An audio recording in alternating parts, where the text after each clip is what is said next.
দিনটা আজকে আমার প্রচণ্ড বিজি ছিল, যে কারণে খুব একটা বেশি কিছু ক্যাপচার করা হয়নি।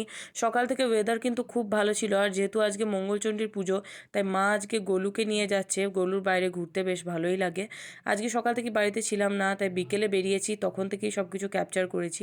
বিকেলে আমি আর আমার বান্ধবী গেছিলাম ছবি তুলতে, একদম সেজে গুজে। আমাদের বাড়ির সামনেই এই জায়গাটা, এখানে ছবি তুলতে এসেছিলাম আমরা। আর ও কিন্তু একদম রেডি পোজ দেওয়ার জন্য। আর এই হচ্ছে আমি, খুব একটা বেশি সাজিনি, যতটুকু দরকার জাস্ট ওইটুকু। তারপর ওখান থেকে ছবি তোলার পর আমরা কাঁসাহারাতে এসেছিলাম, আর এখানে এসে আমরা একটু কফি খাচ্ছিলাম। এখানে কিন্তু দারুণ ঠান্ডা ওয়েদার ছিল, আর তেমনি বৃষ্টি পড়ছিল।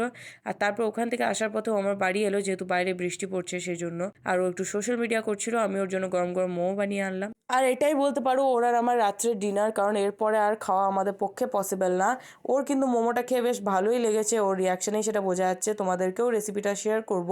তারপর আমার দাদু ওকে কিছুটা রাস্তা এগিয়ে দিল, আর আমি এদিকে গোলুকে সব হোমওয়ার্কগুলো করিয়ে ফেললাম ঝটপট করে, যেহেতু ওর স্কুল খুব জলদি খুলতে যাচ্ছে। রাত্রেবেলায় নিউজ দেখলাম সবার সাথে, আর এইভাবেই আমার দিনটা শেষ হলো। দেখা হবে আবার কাল একটা নতুন ভ্লগের সাথে। Good bye, stay tuned.